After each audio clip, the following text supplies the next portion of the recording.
মিয়ানমারের রাখাইনের সহিংসতার মুখে বাংলাদেশে আশ্রয় নিয়েছে আরও ৫০০ রোহিঙ্গা। আইওএম এর তথ্য। অনুপ্রবেশ বন্ধে বিজিবির টহল জোরদার। দায়িত্ব নেয়ার প্রথম দিনই ১২ দেশের টিপিপি বাণিজ্য চুক্তি বাতিলের ঘোষণা ট্রাম্পের। অভিবাসন নীতির বিরুদ্ধে প্রতিবাদ অব্যাহত রাখার ঘোষণা নিউ ইয়র্কের নগর প্রশাসন।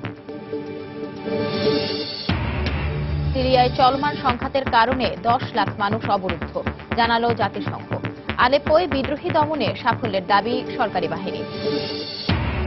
এবং জাপানে ৭.৪ মাত্রার শক্তিশালী ভূমিকম্পের পর ফুকুশিমায় সুনামির আঘাত। উপকূলীয় এলাকায় সতর্কতা জারি।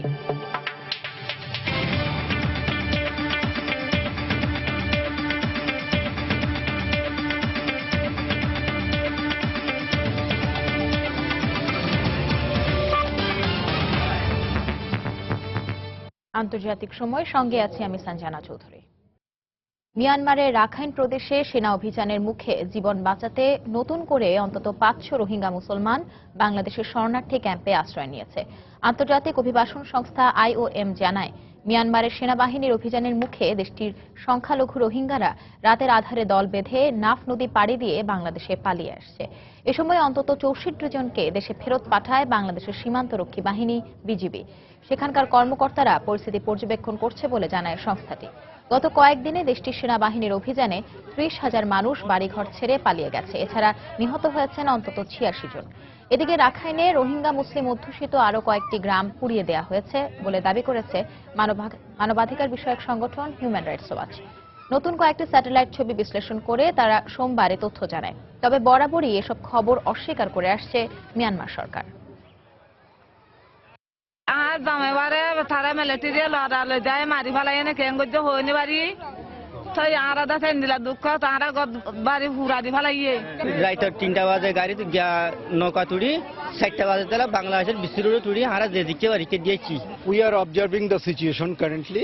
আমরা পরিস্থিতি পর্যবেক্ষণ করছি। স্থানীয় প্রশাসন ও আইন শৃঙ্খলা বাহিনীর সঙ্গে সমন্বয় করে কাজ করছি। তাদের নির্দেশনা মতোই সবকিছু করা হচ্ছে। Waiting for their direction and decision. এদিকে বাংলাদেশ মিয়ানমারের টেকনাফ সীমান্ত দিয়ে রাতের অন্ধকারে রোহিঙ্গাদের অনুপ্রবেশ বন্ধে টহল জোরদার করেছে সীমান্তরক্ষী বাহিনী বিজিবি। অনুপ্রবেশকারী রোহিঙ্গারা যেন লোকালয়ে আশ্রয় নিতে না পারে সেটি নিশ্চিতে সতর্ক অবস্থানে রয়েছে স্থানীয় প্রশাসন। শাখাউত টিপুর ক্যামেরায় বিস্তারিত জানাচ্ছেন কমল দে। গত এক সপ্তাহের বেশি সময় ধরে মিয়ানমারের রাখাইন প্রদেশে রোহিঙ্গাদের উপর বর্বর নির্যাতন চালিয়ে যাচ্ছে মিয়ানমারের আইন শৃঙ্খলা বাহিনী।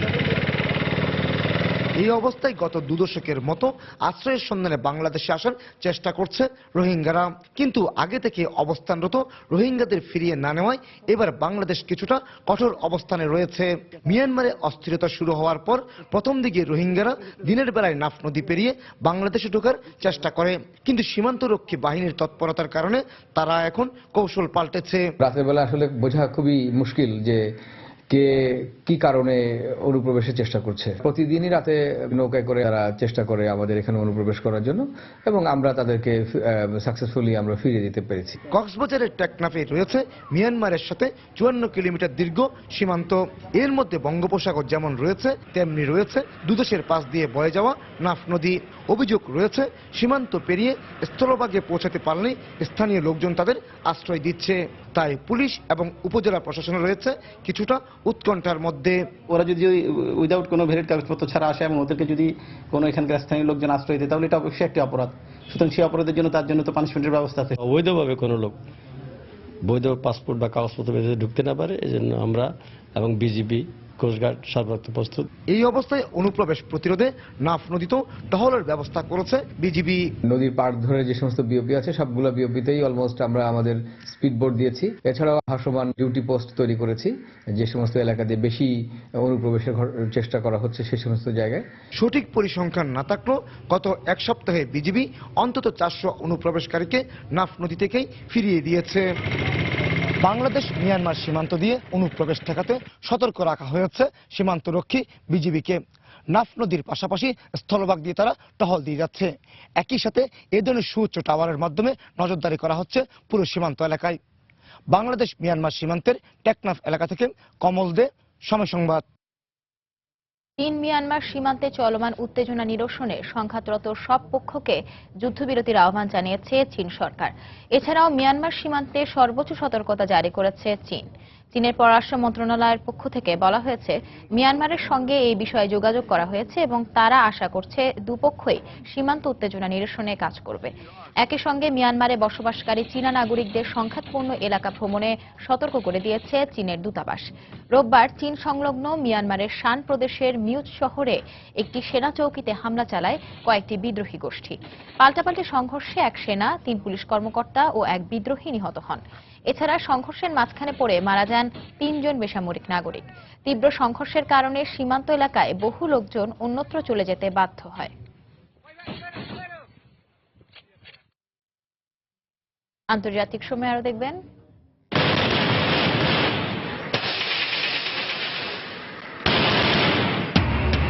মসুলে আইএসের বিভিন্ন সরবরাহ রুট নিয়ন্ত্রণে একযোগে অভিযান শুরু, আরও একটি গ্রামের নিয়ন্ত্রণ নেয়ার ঘোষণা ইরাকি বাহিনীর। দায়িত্ব গ্রহণের প্রথম দিনেই ট্রাম্প প্যাসিফিক পার্টনারশিপ বা টিপিপি চুক্তি বাতিলের ঘোষণা দিয়েছেন নবনির্বাচিত মার্কিন প্রেসিডেন্ট ডোনাল্ড ট্রাম্প। রোববার দেশবাসীর উদ্দেশ্যে দেয়া এক ভাষণে প্রশাসনের প্রথম 100 দিনের পরিকল্পনা তুলে ধরেন তিনি। যুক্তরাষ্ট্রের অন্তর্ভুক্তি ছাড়া টিপিপি চুক্তি অর্থহীন বলে মন্তব্য করেছেন জাপানি প্রধানমন্ত্রী শিনজো অ্যাবে। এদিকে ট্রাম্প বিরোধী অভিবাসী বিক্ষোভকারীদের যুক্তরাষ্ট্র ছেড়ে যাওয়া উচিত বলে মন্তব্য করায় এক মার্কিন বিচারকের সমালোচনা করেছে দেশটির গণমাধ্যম। মার্কিন প্রেসিডেন্ট নির্বাচনের 2 সপ্তাহ হতে চললেও থেমে নেই ট্রাম্প বিরোধী প্রতিবাদ বিক্ষোভ। ট্রাম্পের জয়ে শ্বেতাঙ্গ আধিপত্যবাদী ও রক্ষণশীলদের আস্ফালনের বিরুদ্ধে সোমবারও নিউ ইয়র্ক ও ওয়াশিংটন ডিসিতে বিক্ষোভ হয়। প্রতিবাদ বিক্ষোভের মধ্যেই এদিন ট্রাম্পের জ্যেষ্ঠ উপদেষ্টা কেলিয়েন কনওয়ে মার্কিনীদের নির্বাচনী ফলাফল মেনে নিয়ে ট্রাম্প বিরোধিতা থেকে সরে আসার আহ্বান জানান। ট্রাম্পের সঙ্গে তার উপদেষ্টা ও আইনজীবীরা রয়েছেন উল্লেখ করে কনওয়ে বলেন, ট্রাম্প প্রশাসনিক কাজে আইন বিরুদ্ধ কিছু করবেন না। এদিকে জন প্রিমোমো নামে কেন্দ্রীয় আদালতের এক বিচারক ট্রাম্প বিরোধী অভিবাসীদের যুক্তরাষ্ট্র ছেড়ে যাওয়ার কথা বলায় গণমাধ্যমের সমালোচনার মুখে পড়েছেন। গত বৃহস্পতিবার টেক্সাসে একটি অনুষ্ঠানে তিনি বলেন, নির্বাচিত প্রেসিডেন্টকে মেনে না নিলে বিক্ষোভকারীদের যুক্তরাষ্ট্রে থাকা উচিত নয়। নির্বাচনে বিজয় ভাষণের পর সোমবার প্রথমবারের মতো দেশবাসীর উদ্দেশ্যে দেয়া বক্তব্যে তার প্রশাসনের প্রথম 100 দিনের পরিকল্পনা তুলে ধরেন ট্রাম্প। পেরুতে president Obama trans Pacific partnership চুক্তির প্রশংসা ও তা বাস্তবায়নে যুক্তরাষ্ট্র প্রতিশ্রুতিবদ্ধ বলে উল্লেখ করার পর দিনই ট্রাম্প জানালেন, দায়িত্ব গ্রহণের প্রথম দিনেই এই চুক্তি বাতিলের উদ্যোগ নেবেন তিনি। বহুপক্ষীয় চুক্তির বদলে দ্বিপক্ষীয় চুক্তিকে প্রাধান্য দেওয়ার কথাও জানান ট্রাম্প। মার্কিন স্বার্থকে সর্বোচ্চ গুরুত্ব দিয়ে প্রথম 100 দিনের পরিকল্পনা সাজিয়েছি আমরা। সাইবার নিরাপত্তা, অভ্যন্তরীণ শিল্পায়ন, কর্মসংস্থান ও স্বাস্থ্য সুবিধার মতো বিষয়গুলোকে অগ্রাধিকার দেওয়া হবে। যুক্তরাষ্ট্রের জন্য বিপর্যয়কর টিটিপি চুক্তি সহ মার্কিনীদের কর্মসংস্থানের সুযোগ নষ্ট করছে এমন সবকিছু থেকেই সরে আসবো আমরা। তবে টিপিপি বিষয়ে ট্রাম্পের অবস্থানের সমালোচনা করেছেন জাপানি প্রধানমন্ত্রী শিনজো অ্যাবে। আর্জেন্টিনা সফররত জাপানি প্রধানমন্ত্রী বুয়েনোস আয়ার্সে বলেন, যুক্তরাষ্ট্রের অংশগ্রহণ ছাড়া টিপিপি চুক্তি অর্থহীন হয়ে পড়বে। ট্রান্স প্যাসিফিক পার্টনারশিপ চুক্তিতে যুক্তরাষ্ট্রের গুরুত্বপূর্ণ ভূমিকা আশা করছে সবাই। ট্রাম্প তার পরিকল্পনা বাস্তবায়ন করলে এ চুক্তি গ্রহণযোগ্যতা হারাবে। এতে স্বাক্ষরকারী প্রতিটি দেশকে অভ্যন্তরীণ প্রক্রিয়া সম্পন্ন করে দ্রুত চুক্তিটি বাস্তবায়নের আহ্বান জানাচ্ছি আমরা। যুক্তরাষ্ট্র, Canada, Mexico, Japan, Malaysia, Singapore, Vietnam ও নিউজিল্যান্ড সহ প্রশান্ত মহাসাগরীয় অঞ্চলের 12টি দেশ চলতি বছরের 4 ফেব্রুয়ারি টিপিপি স্বাক্ষর করে। বিশ্ব অর্থনীতির 40% অধিকারী 12টি দেশের এই বাণিজ্য চুক্তি বর্তমানে অনুসমর্থনের অপেক্ষায় রয়েছে। দেলোয়ার হোসেন, সময় সংবাদ। এদিকে যুক্তরাষ্ট্রের পরবর্তী ব্রিটিশ রাষ্ট্রদূত হিসেবে দেশটির রক্ষণশীল দল ইউকেআইপির নেতা নাইজেলা ফারাজ মনোনীত হলে তা 2 দেশের জন্যই ভালো হবে বলে মন্তব্য করেছেন ডোনাল্ড ট্রাম্প। যুক্তরাষ্ট্রের প্রেসিডেন্ট নির্বাচনে ডোনাল্ড ট্রাম্পের বিজয় তার প্রশাসনে বিতর্কিত ব্যক্তিদের নিয়োগ ও বিদ্বেষমূলক অপরাধ বেড়ে যাওয়ার কারণে একে অন্ধকার সময় বলে আখ্যা দিয়েছেন নিউ ইয়র্কের প্রশাসন। নিউ ইয়র্কের পাবলিক অ্যাডভোকেট ল্যাটিশিয়া জেমস বলেন, এই অঙ্গরাজ্য অভিবাসন বান্ধব নীতি এবং সমাজের মৌলিক মূল্যবোধে কোনো আপোষ করবে না। এজন্য নিউ ইয়র্কবাসীকে লড়াই চালিয়ে যাওয়ার আহ্বান জানান তিনি। নিউ ইয়র্ক থেকে শিহাবুদ্দিন কিসরুর পাঠানো তথ্য ছবি নিয়ে ডেস্ক রিপোর্ট। ডোনাল্ড ট্রাম্পের নির্বাচনী প্রতিশ্রুতি বিবেচনায় আতঙ্ক আর অনিশ্চয়তায় ভুগছে নিউ ইয়র্ক সহ যুক্তরাষ্ট্রে বসবাসরত অভিবাসীরা। এমন পরিস্থিতিতে নাগরিকদের নিরাপত্তা ও তাদের অধিকার রক্ষায় মাঠে নেমেছে খোদ নিউ ইয়র্ক নগর প্রশাসন। উন্নয়নের আন্দোলন শীর্ষক এই প্রচারণার অংশ হিসেবে রোববার জ্যাকসন হাইটসের ডাইভার্সিটি প্লাজায় নিউ ইয়র্ক নগর প্রশাসন সমাবেশের আয়োজন করে। এ সময় নিউ ইয়র্কের ঐতিহ্য বিরোধী ডোনাল্ড ট্রাম্পের কোনো সিদ্ধান্তই বাস্তবায়ন না করার আশ্বাস দেওয়া হয়। প্রেসিডেন্ট নির্বাচনের উপর আমাদের ভাগ্য নির্ভর করতে পারে না। যুক্তরাষ্ট্রের সংবিধান থাকতে আমার অধিকার হরণ করে নেওয়ার কোনো সুযোগ নেই, কিন্তু এই অন্ধকার সময়ে দাবি আদায় করতে আমাদের ঐক্যবদ্ধ আন্দোলন জোরদার করতে হবে। বিভিন্ন জাতি, সম্প্রদায় ও বিশ্বাসের মানুষ ভেদাভেদ ভুলে আজ ঐক্যবদ্ধ হয়েছে। যুক্তরাষ্ট্রের মূলনীতিও এই সম্প্রীতির কথা বলে। পারস্পরিক মর্যাদা ও সৌহার্দ্য বজায় রাখতে আমাদের একে অন্যের রক্ষা কবচ হতে হবে। শহরের যে প্রান্তেই অভিবাসী বা মুসলিম ভাই বোনদের উপর হামলা হবে, আমরা সেখানেই ছুটে যাব, প্রতিরোধ করব। প্রচারণায় অংশ নেন মুসলিম কোয়ালিশন, কাগজপত্রহীন শিক্ষার্থী সহ বিভিন্ন মানবাধিকার ও নাগরিক অধিকার সংগঠনের প্রতিনিধিরা। তারা বলেন, ট্রাম্পের বিজয়ে নারীর স্বাস্থ্য অধিকার, অভিবাসী সহ কৃষ্ণাঙ্গদের নিরাপত্তা সবই হুমকির মুখে পড়েছে। আমি পড়াশোনা করছি, এখনো কোনো বৈধ কাগজপত্র হয়নি। আমি চাই নিউ ইয়র্কে সুন্দর জীবন গড়তে, কিন্তু ট্রাম্প আমাদের স্বপ্ন পূরণ হতে দেবে না। এই শহরের আয়ের চাকা সচল রেখেছে খেটে খাওয়া স্বল্প মজুরির মানুষ, যাদের অধিকাংশই অভিবাসী। তাদের ওপর কোনো ধরনের হামলা বরদাস্ত করা হবে না। আমাদের এখানে আসার উদ্দেশ্য একটাই, আর তা হলো সম অধিকার প্রতিষ্ঠা। সব ভিন্নতার ঊর্ধ্বে গিয়ে আমাদের এই আন্দোলন চালিয়ে যেতে হবে। যুক্তরাষ্ট্রের সাউদার্ন পভার্টি ল সেন্টারের পরিসংখ্যান অনুযায়ী ডোনাল্ড ট্রাম্পের বিজয়ের দিন থেকে এক সপ্তাহে অভিবাসী, কৃষ্ণাঙ্গ, নারী ও সংখ্যালঘু মুসলিমদের ওপর মোট 701টি বিদ্বেষমূলক হামলা ও নির্যাতনের ঘটনা ঘটেছে। এর মধ্যে 65 ভাগে ঘটেছে প্রথম 3 দিনে। সময় সংবাদ, নিউ ইয়র্ক, যুক্তরাষ্ট্র। জাপানে 7.4 মাত্রার শক্তিশালী ভূমিকম্পের পর সুনামি আঘাত হেনেছে। 1 মিটার উচ্চতার ঢেউ দেশটির উত্তর পূর্ব উপকূলে আঘাত হানে। আর কোনো সুনামির আশঙ্কা নেই বলে জানিয়েছে জাপানের আবহাওয়া বিভাগ। এর আগে মঙ্গলবার স্থানীয় সময় ভোর 5:59 ভূমিকম্পে কেঁপে ওঠে জাপান। যুক্তরাষ্ট্রের ভূতাত্ত্বিক জরিপ সংস্থা USGS জানিয়েছে, ভূমিকম্পের উৎপত্তি স্থল ছিল সমুদ্রের 10 কিলোমিটার গভীরে। এর পরপরই 3 মিটার উচ্চতার ঢেউয়ের আশঙ্কায় সুনামি সতর্কতা জারি ও উপকূলীয় এলাকা থেকে লোকজনকে সরে যাওয়ার নির্দেশ দেয় কর্তৃপক্ষ। তবে সুনামিতে উপকূলের কিছু স্থাপনা ক্ষতিগ্রস্ত হলেও হতাহতের খবর পাওয়া যায়নি। ভূমিকম্পের পর পারমাণবিক বিদ্যুৎ কেন্দ্রের ক্ষতি হয়েছে কিনা তা যাচাই করা হচ্ছে। তবে বাড়তি সতর্কতা হিসেবে কুলিং ব্যবস্থা বন্ধ রেখেছে কর্তৃপক্ষ। এর আগে 2011 সালের মার্চ মাসে 9 মাত্রা ভূমিকম্পের পর সুনামি আঘাত হানায় ফুকুশিমা পরমাণু বিদ্যুৎ কেন্দ্রে ভয়াবহ দুর্ঘটনায় 18,000-এরও বেশি মানুষ মারা যায় ও নিখোঁজ হয়। এদিকে জাপানের এ ভূমিকম্পের কিছু সময় পরই নিউজিল্যান্ডের নর্থ আইল্যান্ডে 5.6 মাত্রার ভূমিকম্পের খবর পাওয়া গেছে।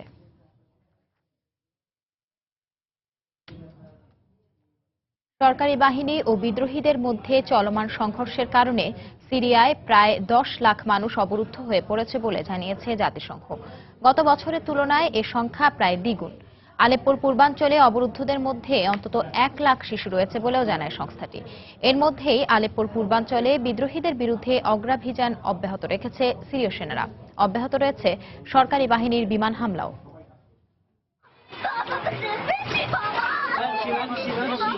সোমবার দামেস্কের কাছে দৌমা শহরের একটি ভবনের ধ্বংসস্তূপ থেকে এই মেয়ে শিশুটিকে উদ্ধার করে সিরিয়ার সিভিল ডিফেন্স গ্রুপ হোয়াইট হেলমেটসের সদস্যরা। অনলাইনে প্রকাশিত ভিডিওতে দেখা যায়, ধ্বংসস্তূপ থেকে উদ্ধারের সময় শিশুটি তার বাবার জন্য চিৎকার করে কাঁদছে। উদ্ধার কাজ পরিচালনা করতে গিয়ে এ ধরনের শত শত হৃদয় বিদারক দৃশ্য প্রতিদিন প্রত্যক্ষ করছেন উদ্ধারকর্মীরা। সোমবার দৌমা শহরে অন্তত 12 দফা বিমান হামলা চালানো হয় বলে জানায় পর্যবেক্ষণ সংস্থা। এসব হামলায় শিশুসহ বেশ কয়েকজন হতাহত হওয়ার খবর পাওয়া গেছে। এদিন বিদ্রোহীদের অবস্থান লক্ষ্য করে বিমান হামলা চালানো হয় আলেপ্পোর সুকারি এলাকায়। হামলায় অন্তত 8 জন নিহত এবং 12 জন আহত হয় বলে অনলাইনে প্রকাশিত ভিডিওতে উল্লেখ করা হয়। এ অবস্থায় সোমবার নিউ ইয়র্কে জাতিসংঘের সদর দফতরে নিরাপত্তা পরিষদের এক জরুরি বৈঠকে সংস্থাটির পক্ষ থেকে জানানো হয়, সিরিয়ার চলমান সংঘাত ও সংঘর্ষে দেশটিতে অবরুদ্ধ মানুষের সংখ্যা প্রায় 10 লাখ। এর মধ্যে কেবল বিদ্রোহী নিয়ন্ত্রিত আলেপ্পোর পূর্বাঞ্চলেই অবরুদ্ধ অবস্থায় রয়েছেন অন্তত 3.25 লাখ মানুষ। সিরিয়ায় সংঘাত আর সহিংসতা এমন একটা পর্যায়ে পৌঁছেছে যার সঙ্গে সিরীয়রা তো বটেই, বিশ্ববাসীও অভ্যস্ত হয়ে গিয়েছে। দিনের পর দিন রক্তপাত অব্যাহত থাকলে তা এখন আর কারো মনে দাগ কাটে না। মাত্র 1 মাসের ব্যবধানে দেশটির মানবিক পরিস্থিতি কতটা ভয়াবহ আকার ধারণ করেছে তা নিজ চোখে না দেখলে বিশ্বাস করা সত্যিই কঠিন। সিরিয়ার বেসামরিক নাগরিকদের উপর আগ্রাসন চালানো সত্ত্বেও প্রেসিডেন্ট আসাদকে সমর্থন দিয়ে যাওয়ায় বৈঠকে রাশিয়ার তীব্র সমালোচনা করেন জাতিসংঘে নিযুক্ত মার্কিন রাষ্ট্রদূত সামান্থা পাওয়ার। বেসামরিক নাগরিক হত্যায় জড়িত বেশ কয়েকজন জ্যেষ্ঠ সিরীয় সেনা কর্মকর্তার নামও উল্লেখ করেন তিনি। রাশিয়া কি কোনোদিন সিরীয় বাহিনীর কোনো একটি বিমান হামলার নিন্দা জানিয়েছে? এই যে একের পর এক হাসপাতালে, স্কুলগুলোতে বিমান হামলা চালিয়ে সাধারণ মানুষকে মেরে ফেলা হচ্ছে, রাশিয়া কি এর একটিরও নিন্দা জানিয়েছে কোনোদিন? মার্কিন রাষ্ট্রদূতের এমন অভিযোগের জবাবে জাতিসংঘে নিযুক্ত রুশ উপরাষ্ট্রদূত ভ্লাদিমির সাফরনকভ বলেন, যুক্তরাষ্ট্র বেসামরিক নাগরিক হত্যায় সিরীয় সরকার এবং সেনা কর্মকর্তাদের জড়িত থাকার কথা বললেও যেসব সশস্ত্র বিদ্রোহী সন্ত্রাসী গোষ্ঠী এতে জড়িত তাদের নাম একবারও বলছে না। একই সঙ্গে বারবার প্রতিশ্রুতি দিয়েও বিদ্রোহীদের থেকে সন্ত্রাসীদেরকে আলাদা করতে না পারায় যুক্তরাষ্ট্র ভণ্ডামির খেলা খেলছে বলেও অভিযোগ করেন তিনি। অন্যয় কর্মকার, সময় সংবাদ। ইরাকের মসুলে আইএসের বিভিন্ন সরবরাহ রুট নিয়ন্ত্রণে নেয়ার জন্য একযোগে অভিযান শুরু করেছে ইরাকি যৌথ বাহিনী। শিয়া যোদ্ধারা এরই মধ্যে মসুল ও তাল আফারের মধ্যকার গুরুত্বপূর্ণ সড়ক দখলের কাছাকাছি পৌঁছে গেছে বলেও জানায় তারা। এর মধ্যেই মসুলের উত্তরাঞ্চলীয় আরেকটি গ্রাম পুনর্দখলের ঘোষণা দিয়েছে ইরাকি সেনাবাহিনী। গুলির মুহুর্মুহু শব্দে কাঁপছে পুরো মসুল। শহরটি পুনরুদ্ধারে 1 মাসেরও বেশি সময় ধরে চলা অভিযানের ধারাবাহিকতায় এর কেন্দ্রের কাছাকাছি পৌঁছে গেছে ইরাকি বাহিনী। সোমবার তারা শহরটির একটি বদ্ধ ঘর থেকে বেশ কয়েকজন বেসামরিক নাগরিককে উদ্ধার করে। দীর্ঘদিন আইএসের হাতে বন্দিদশায় কাটানো এসব মানুষ সেনাদের দেখে প্রথমে ভয় পেলেও পুরো ঘটনা বোঝার পর স্বস্তির নিঃশ্বাস ফেলে তারা। পরে তাদেরকে সরকার নিয়ন্ত্রিত আশ্রয় কেন্দ্রে নিয়ে যাওয়া হয়। এই অঞ্চলে অনেক বেসামরিক মানুষ আটকে আছে, জায়গায় জায়গায় আইএস সদস্যরাও ঘাপটি মেরে আছে। তাই অনেক সাবধানতার সঙ্গে আমাদের কাজ করতে হচ্ছে। ওদের পরাজিত করার পাশাপাশি সাধারণ মানুষের জীবন রক্ষাও আমাদের দায়িত্ব। তবে ভিন্ন চিত্র দেখা গেছে। জীবনের সব উপার্জন দিয়ে তৈরি করা বাড়ি ছেড়ে যেতে চান না এই ইরাকি। গুলির শব্দ এখন আর অস্বাভাবিক কিছু মনে হয় না। যত কঠিন সময় আসুক, আমি এই বাড়ি ছেড়ে কোথাও যাব না। আইএস জঙ্গিরা এসে আমাকে ঘর ছেড়ে যেতে বলেছিল, কিন্তু আমি তাদের প্রস্তাবে রাজি হইনি। বর্তমানে ইরাকে আইএসের সবশেষ ঘাঁটি হিসেবে পরিচিত মসুলের সঙ্গে বিভিন্ন এলাকার সরবরাহ রুটের নিয়ন্ত্রণ নিতে অভিযান শুরু করেছে ইরাকি বাহিনী। সিরিয়ার সঙ্গে সংযোগ স্থাপনকারী রাস্তাটির নিয়ন্ত্রণ হারালে আইএস যোদ্ধাদের পালানোর আর কোনো পথ খোলা থাকবে না। উত্তর, দক্ষিণ ও পূর্ব দিকের বিভিন্ন সড়ক ও এলাকা এরই মধ্যে ইরাকি সেনা ও কুর্দি বাহিনীর নিয়ন্ত্রণে চলে এসেছে। এবার পশ্চিমাঞ্চলীয় তাল আফারের সঙ্গে মসুলের সরবরাহ রুটটি দখলে নিতে ইরান সমর্থিত শিয়া মিলিশিয়া বাহিনী সর্বাত্মক চেষ্টা চালাচ্ছে বলে জানায় গণমাধ্যম। এর মধ্যেই সোমবার মসুলের কাছে নিনেভে প্রদেশের ওমরকান গ্রামের নিয়ন্ত্রণ নেয় ইরাকি সেনারা। মসুলের চারদিক থেকে তীব্র অভিযানের মধ্যে দিশেহারা আইএস সদস্যরা শেষ চেষ্টা হিসেবে চোরাগোপ্তা হামলা, রাস্তায় পুঁতে রাখা বোমার বিস্ফোরণ কিংবা আত্মঘাতী হামলার পথ বেছে নিচ্ছে। এসব হামলায় গত কয়েকদিনে পূর্ব মসুলে 1/2 সেনা সদস্য নিহত হয়েছেন। রিয়াদুল ইসলাম, সময় সংবাদ। আফগানিস্তানের কাবুলে আত্মঘাতী বোমা হামলার দায় স্বীকার করেছে জঙ্গি গোষ্ঠী আইএস। সোমবার দুপুরে দারুল আমান এলাকার বাকিরুল উলুম নামের শিয়া মসজিদে হামলায় 24 জন নিহত হন, আহত হন আরও 35 জন। তবে জাতিসংঘের এক প্রতিবেদনে 32 জন নিহত ও 1/2 মানুষ আহত হয়েছে বলে উল্লেখ করা হয়। শুরুতে এ হামলার পেছনে তালেবানের সম্পৃক্ততার বিষয়টি সন্দেহ করা হলেও জঙ্গি গোষ্ঠীটির মুখপাত্র জাবিহুল্লাহ মুজাহিদ জানান, মসজিদে হামলা তালেবানের এজেন্ডায় নেই। পরে আইএস তাদের নিজস্ব গণমাধ্যম আমাকে হামলার দায় স্বীকার করে। এই ঘটনার তীব্র নিন্দা জানিয়েছেন আফগান প্রধানমন্ত্রী আশরাফ গানি। আশুরার 40 দিন পর আরবিন পালন উপলক্ষে শিয়া সম্প্রদায়ের মানুষ মসজিদে জমায়েত হয়েছিলেন বলে জানা গেছে। গত মাসে কাবুলে আশুরা আয়োজনে গুলিবর্ষণে 14 জন ও জুলাইয়ে শিয়া সম্প্রদায়ের এক বিক্ষোভ সমাবেশে বোমা হামলায় 80 জন নিহত হন। দুটি হামলারই দায় স্বীকার করেছিল আইএস। সিরিয়া সংকট সমাধানে ব্যর্থতার দায় স্বীকার করে জাতিসংঘকে ঢেলে সাজাতে বিশ্ব নেতাদের প্রতি আহ্বান জানিয়েছেন তুর্কি প্রেসিডেন্ট রিসেপ তাইপ এরদোয়ান। সোমবার ইস্তানবুলে ন্যাটোর এক বৈঠক শেষে ভাষণে বিশ্বের বিভিন্ন সংকট নিয়ে নিরাপত্তা পরিষদ কার্যকরী ভূমিকা রাখতে পারছে না বলে দাবি করেন তিনি। এর আগে এরদোয়ান ইউরোপীয় ইউনিয়নে থেকে তেমন কিছু অর্জিত না হওয়ায় হতাশা প্রকাশের পাশাপাশি সাংহাই সহযোগিতা সংস্থায় যোগ দেওয়ার ইঙ্গিত দেন। এদিকে মঙ্গলবার এক সাক্ষাৎকারে তুর্কি প্রেসিডেন্ট ট্রাম্পের শাসনামলে ওয়াশিংটনের সঙ্গে সম্পর্ক উন্নয়নে কাজ করার ইচ্ছা প্রকাশ করেন। ক্ষমতা গ্রহণের পর ট্রাম্প মুসলিম বিরোধী অবস্থান থেকে সরে আসবেন বলেও আশাবাদ ব্যক্ত করেন তুর্কি প্রেসিডেন্ট।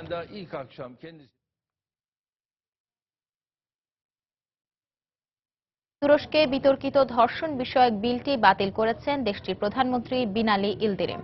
সোমবার বিলটি পাশের জন্য পার্লামেন্টে চূড়ান্ত ভোট গ্রহণের ঠিক আগ মুহূর্তে বিলটি বাতিল করা হয়।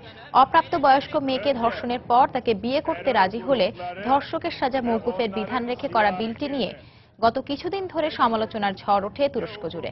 প্রতিবাদে রাস্তায় নেমে বিক্ষোভ করে হাজার হাজার মানুষ। নিন্দা জানায় আন্তর্জাতিক সম্প্রদায়ও। বিলটি পাশ হলে শিশু ধর্ষণ আরও বাড়বে বলে আশঙ্কা বিশেষজ্ঞদের।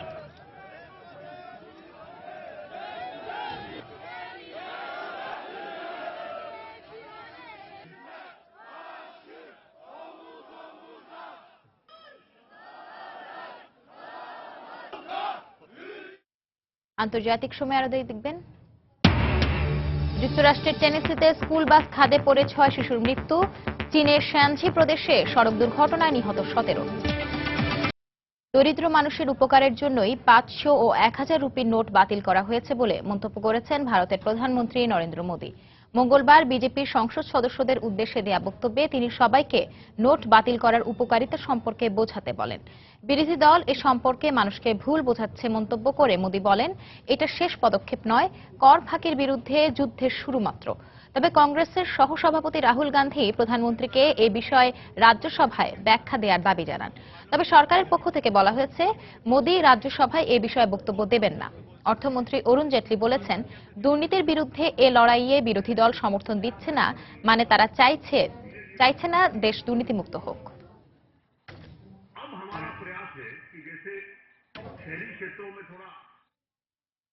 পাকিস্তান নিয়ন্ত্রিত আজাদ কাশ্মীরে ভারতীয় সেনাবাহিনীর গোলা হামলায় 4 বেসামরিক নাগরিক নিহত হয়েছে বলে জানিয়েছে দেশটির সেনাবাহিনী। সেনাবাহিনীর বরাতে খবর জানায় ডন। নিহত বেসামরিক নাগরিকদের মধ্যে 2 শিশু রয়েছে। জবাবে পাকিস্তানি সেনাবাহিনী গুলি চালালে 6 ভারতীয় সেনা সদস্য নিহত হয়েছে বলে দাবি করা হয়। ওই ঘটনায় আহত হয় আরও 18 ভারতীয় সেনা। তবে ভারতীয় সেনাবাহিনীর পক্ষ থেকে এ বিষয়ে কোনো কিছু জানানো হয়নি। খবরে বলা হয়, আজাদ কাশ্মীরের ভীমরা জেলার ক্রস বর্ডার এলাকায় গোলা হামলা চালায় ভারতীয় সেনাবাহিনী। এর আগে গেল শনিবার কাশ্মীর সীমান্তে ভারতীয় সেনাবাহিনীর গুলিতে 4 শিশু নিহত হয়। এছাড়া আহত হয় আরও 2 জন। এদিকে মঙ্গলবার জম্মু কাশ্মীরে ভারতীয় সেনাদের সঙ্গে সংঘর্ষে 2 জঙ্গি নিহত হয় বলে জানায় নয়াদিল্লি।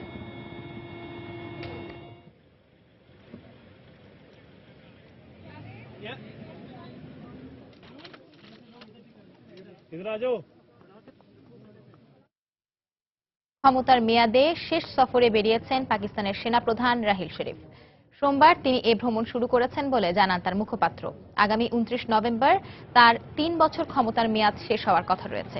তবে এ মেয়াদ আরও বাড়ানো হতে পারে বলেও মনে করা হচ্ছে।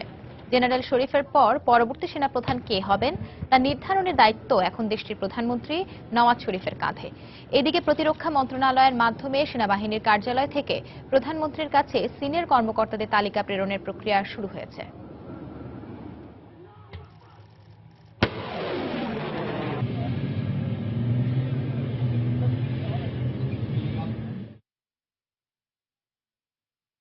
ইউক্রেনের বিরুদ্ধে ক্রিমিয়া উপদ্বীপ থেকে 2 রুশ সেনাকে অপহরণের অভিযোগ করেছে মস্কো। সোমবার রুশ প্রতিরক্ষা দপ্তর জানায়, বেআইনিভাবে তাদের আটক করে নিয়ে যায় ইউক্রেনীয় সেনারা। এই 2 সেনা ইউক্রেনীয় বাহিনীর সদস্য বলে দাবি করে কিয়েভ জানায়, 2014 সালে রাশিয়ার ক্রিমিয়া দখলের পর তারা রুশ বাহিনীর প্রতি আনুগত্য প্রকাশ করে। ইউক্রেনের সেনাবাহিনী তাদের খুঁজছিল এবং রোববার ইউক্রেনের সীমানায় প্রবেশের পরই তাদের আটক করা হয়। এই 2 সেনাকে দ্রুত ফিরিয়ে দেওয়ার দাবি জানিয়েছে মস্কো। রোববার তাদের ক্রিমিয়া থেকে আটক করে ইউক্রেনের মাইকোলাইভে নিয়ে যাওয়ার তথ্য জানিয়েছে রাশিয়া। চলতি মাসের শুরুতে ক্রিমিয়া থেকে বেশ কয়েকজন ইউক্রেনীয় নাগরিককে আটক করে রাশিয়ার সেনাবাহিনী। তাদের বিরুদ্ধে রুশ বিরোধী ষড়যন্ত্রের অভিযোগ আনা হয়।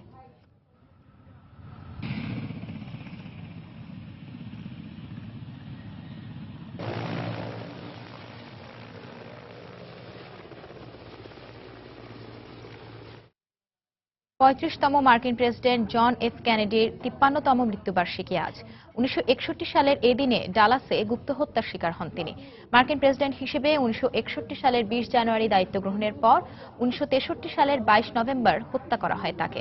1917 সালের 29 মে ম্যাসাচুসেটস ব্রুকলিনে জন্ম নেয়া কেনেডি প্রেসিডেন্ট থাকাকালে কিউবার মিসাইল সংকট, পরমাণু অস্ত্রের পরীক্ষা নিষিদ্ধকরণ চুক্তি, মহাকাশে স্যাটেলাইট স্থাপনের প্রতিযোগিতা ও নাগরিক অধিকার আন্দোলনের মতো বেশ কিছু বিষয় ঘটে। 1962 সালে কিউবার রুশ ব্যালিস্টিক ক্ষেপণাস্ত্র মোতায়েনের জেরে কিউবা সংকট তৈরি হওয়ার জন্য তার নেতৃত্বের ব্যর্থতাকে দায়ী করা হয়। হত্যাকাণ্ডের শিকার হওয়ার আগে কেনেডি যুক্তরাষ্ট্র রাশিয়া ঠান্ডা লড়াইয়ের ইতি টানা ও ভিয়েতনাম যুদ্ধ থেকে সরে আসার চেষ্টা করছিলেন বলে মনে করা হয়। যুক্তরাষ্ট্রের সামরিক বাজেট কমানোর পক্ষেও ছিলেন কেনেডি। তবে বিখ্যাত মার্কিন বুদ্ধিজীবী নোয়াম চমস্কি সম্প্রতি আল জাজিরার সঙ্গে সাক্ষাৎকারে জানান, কেনেডি বিশ্বব্যাপী মার্কিন আগ্রাসন কমিয়ে আনার পক্ষে ছিলেন না বলে তিনি মনে করেন।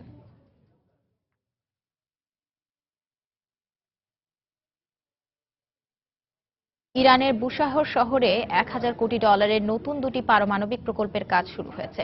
শনিবার দেশটির পারমাণবিক শক্তি সংস্থার প্রধান আলী আকবর সালেহি এ তথ্য জানান। সেন্ট্রাল ব্যাংক অফ ইরানের অনুমোদন সাপেক্ষে আগামী 1-2 সপ্তাহের মধ্যে নতুন প্রকল্পের অর্থ বরাদ্দ শুরু হবে। আন্তর্জাতিক নিষেধাজ্ঞা প্রত্যাহারের পর ইরান বেশ কিছু খাতে উন্নতি করেছে, দেশের সামনে এখন উজ্জ্বল ভবিষ্যৎ বলেও দাবি করেন তিনি। 2011 সালের সেপ্টেম্বর মাসে দেশটির প্রথম পারমাণবিক বিদ্যুৎ কেন্দ্র যাত্রা শুরু করে। এই বিদ্যুৎ কেন্দ্র থেকে জাতীয় গ্রিডে 1000 মেগাওয়াট বিদ্যুৎ যুক্ত হচ্ছে। 2014 সালে ইরান রাশিয়া নতুন দুটি পারমাণবিক রিঅ্যাক্টর স্থাপনে চুক্তিবদ্ধ হওয়া ছাড়াও নভেম্বরে তেহরান মস্কো ইরানে 8টি পারমাণবিক বিদ্যুৎ কেন্দ্র স্থাপনের চুক্তি স্বাক্ষর করেন। যুক্তরাষ্ট্রের টেনেসি অঙ্গরাজ্যে ভয়াবহ স্কুল বাস দুর্ঘটনায় 6 শিশুর মৃত্যু হয়েছে। তাদের বয়স 5 থেকে 10 বছরের মধ্যে ছিল বলে জানিয়েছে গণমাধ্যম। সোমবার টেনেসির চাট্টানুগা শহরে এই দুর্ঘটনাটি ঘটে। বাসটি উডমোর এলিমেন্টারি স্কুল থেকে 35 জন শিক্ষার্থী নিয়ে যাওয়ার পথে নিয়ন্ত্রণ হারিয়ে রাস্তার পাশে একটি গাছের সঙ্গে ধাক্কা খায়। এতে ঘটনাস্থলেই 5 শিশুর মৃত্যু হয়। আহতদের হাসপাতালে নিয়ে যাওয়ার পর সেখানে মারা যায় আরও এক শিশু। ঘটনা তদন্তে বাস চালককে জিজ্ঞাসাবাদ করা হচ্ছে বলে জানিয়েছে কর্তৃপক্ষ। চীনের শানচি প্রদেশে সড়ক দুর্ঘটনায় 17 জন নিহত হয়েছে, আহত হয়েছে 40 জন।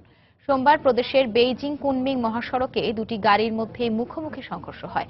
পরে দুদিক থেকে আসা দ্রুত গতি সম্পন্ন বেশ কয়েকটি গাড়ি একটি অপরটির সঙ্গে সজোরে ধাক্কা লাগলে এ হতাহতের ঘটনা ঘটে।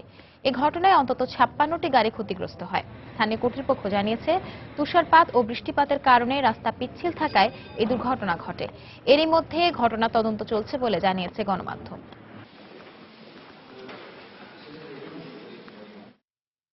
ভারতের উত্তরপ্রদেশের কানপুরে ভয়াবহ ট্রেন দুর্ঘটনায় নিহতের সংখ্যা বেড়ে 146 জনে দাঁড়িয়েছে।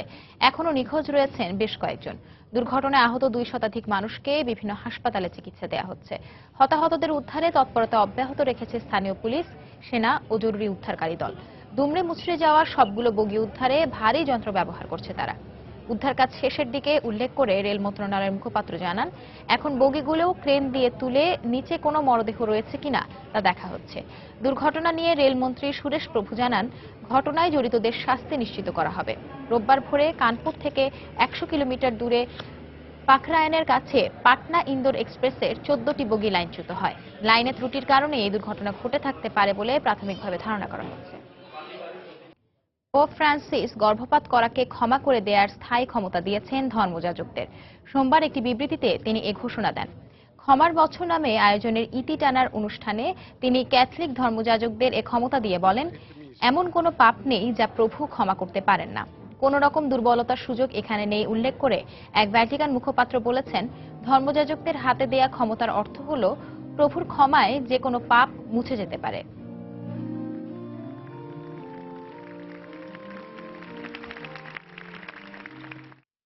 সৌদি আরবের উত্তর পশ্চিমাঞ্চলে বাঘের আক্রমণের শিকার হয়েছে এক শিশু। বিপণী বিতানের পাশে খোলা জায়গায় একটি বাঘকে নিয়ে হাঁটছিল তার প্রশিক্ষক। হঠাৎই বাঘটি তার খুব কাছে থাকা একটি শিশুকে আক্রমণ করে বসে। তবে সঙ্গে সঙ্গেই বাঘটির প্রশিক্ষক মেয়েটিকে বাঘের থাবা থেকে মুক্ত করে। বাঘকে ঠিকমতো প্রশিক্ষণ না দিয়েই খোলা জায়গায় নিয়ে ঘুরে বেড়ানোর দায়ে শিশুটির বাবা মামলা করলে ওই প্রশিক্ষককে গ্রেফতার করা হয়।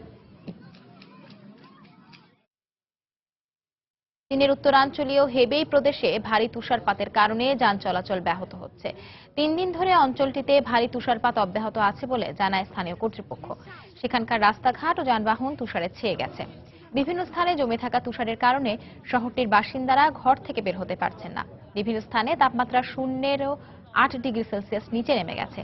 ধারণা করা হচ্ছে কিছুদিনের মধ্যে তা আরো 12 ডিগ্রি সেলসিয়াসে নামতে পারে বলে ধারণা করা হচ্ছে। তবে হেবেই প্রদেশের বেশ কিছু মহাসড়ক এবং শিক্ষা প্রতিষ্ঠান তুষারের কারণে বন্ধ রাখা হয়েছে।